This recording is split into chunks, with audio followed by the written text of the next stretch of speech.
Welcome back to CNN State of the Union. I'm Jake Tapper. Earlier this year, House Speaker Nancy Pelosi said that impeachment must be bipartisan, but not a single Republican in the House has said he or she will vote aye on Wednesday. Joining me now is someone who will be casting one of those historic votes, Republican Congressman Will Hurd of Texas. Congressman, thanks so much for joining us. You said that you're going to vote against the articles of impeachment. Are you not worried at all that your vote will essentially be seen as giving a green light for every president in the future to use their power to ask foreign leaders, pressure foreign leaders to investigate political rivals? No, I don't believe that's what the message is being sent. You can vote against impeachment and still disagree with some of the policies or some of the behavior. You know, as you said in the lead up, this is such a monumental vote. Using this process of impeachment is one of the most serious things that the House of Representatives can do, and even Speaker Pelosi said it should be bipartisan. The only thing bipartisan about this process is the opposition of impeachment. We're going to have at least 2 Democrats voting against this. And my fear is that you weaponize impeachment for political gains in the future. Just like, you know, now we have budget debates that become weaponized, voting for Supreme Court justices become weaponized. And for me, my standard for impeachment has always been a violation of the law. You have 435 folks in the House, 100 senators. That means there's 535 different definitions of impeachment. And, you know, I've sat through those, you know, hundreds of hours of depositions and hearings and didn't see any evidence of presented of bribery or extortion. Now, I would have liked to hear from Rudy Giuliani. I would have liked to hear from other folks. But it's the responsibility of the leaders of the House, Speaker Pelosi, to press for the third branch of government, the judicial branch, to compel action. So if it's not bribery, what was it? I mean, President Trump clearly was asking a foreign leader to investigate Joe Biden, who is, by definition, one of his political rivals. He, according to Gordon Sondland, it was a quid pro quo. Those investigations needed to be announced in order for the Ukrainians to get a White House meeting.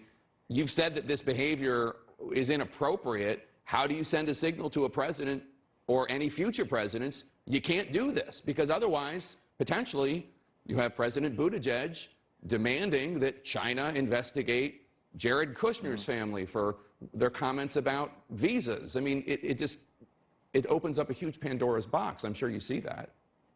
No, look, I don't disagree with the premise, but there's other tools in our toolkit. There's ways to prevent legislation that the president wants, to prevent funding for operations, but I would also question the issue of that the funding was based on the announcement of an investigation, because Mr. Yermak, who is the senior advisor to the Ukrainian president, questioned Ambassador Sondland's, you know, how he remembered one of those meetings, and ultimately one of the things that we never saw when Adam Schiff presented the call records that included Mayor Giuliani and Ranking Member Nunes and some reporters. You never saw Rudy Giuliani calling officials within the Ukrainian regime. I asked, you know, every person that came before the hearings, who did Rudy Giuliani speak to? Because if he was the one that was supposed to be delivering the bribe, we ultimately never saw it. Well, and ultimately, you know, I know that this debate about abuse of power, I wish we were talking more about what we've seen and was revealed by Inspector General Horowitz from the Department of Justice on his IG report about how the 4 FISA warrants you know, was involved. And I'll get to that in a second, but you just talked about Andrei Yermak. Obviously, Ukrainian leaders publicly are saying there was no pressure. It's pointed out, obviously, they still rely on President Trump and the Trump administration. There was evidence presented to your committee August 10th. Yermak privately texted, "It will be logical to do after we receive a confirmation of the White House meeting date. Once we have a date, we'll call for a press briefing announcing upcoming visit and outlining vision for the reboot of U.S.-Ukraine relationship, including, among other things, Burisma and election meddling and investigation." So the Ukrainians knew, I mean, that is Zelensky's top aide, Yermak. They knew they needed to make these announcements, regardless of what they're saying publicly today. they were saying this privately to Trump people. We get it. We understand. We need to announce these investigations in order to get what we want. And what they want in that case was a meeting that wasn't connected to the aid, because senior Ukrainians didn't know about the aid potentially being stalled until after the July 25th phone call between Donald Trump and Ukrainian President Zelensky. And so those are the nuance of this. And one of the things that I get frustrated with when my colleagues on the other side of the aisle suggest that the Ukrainians are subservient to the United States of America. The Ukrainians are involved in a hot war right now with Russia. And to say that they would, in essence, lie because they need the support of the United States government is doing a disservice to the Ukrainians and the Ukrainian president and what they're ultimately dealing with. They're going to do what's in their best interest for their country, and they're not going to lie to their own citizens about something like this. And so we kind of oftentimes just dismiss the Ukrainian, what the Ukrainians have said on this particular issue. I know you want to talk about this new report this week from the Intelligence Community Inspector General, the Department of Justice Inspector General, rather. The Inspector General report made it clear that the Russia investigation was launched properly, but they also revealed 17 significant inaccuracies and omissions were in the FISA applications. Progressives and civil libertarians have been arguing for years that the FISA process is being abused. Now that Republicans are outraged, aware that this process can affect people like Carter Page, is there an impetus here to reform the process?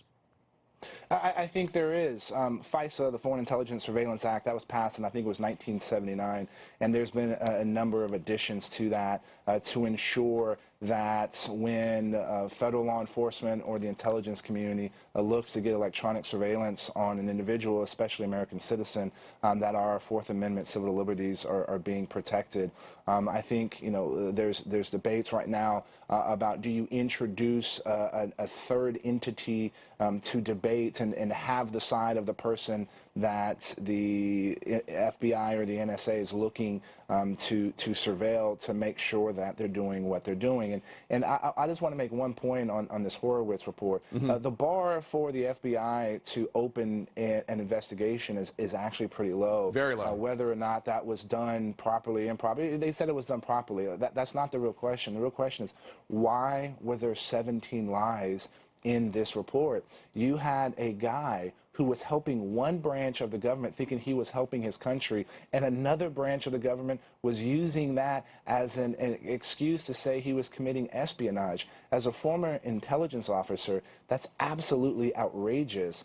And for me, if this would have been, the roles were reversed, I don't understand why more people aren't outraged. I don't understand why Chairman Schiff's not upset, because he was lied to by folks. The media was lied to about this. And if Horowitz would have came back and said that the Steele dossier was 100% true, I would be apoplectic, because people would have lied to me and I'd be dragging them to the Hill to answer questions. I agree with you 100%. There should be a lot more bipartisan outrage about this. Congressman Will Hurd, thank you so much. Hope to have you on again soon to talk about issues beyond impeachment. Thank you.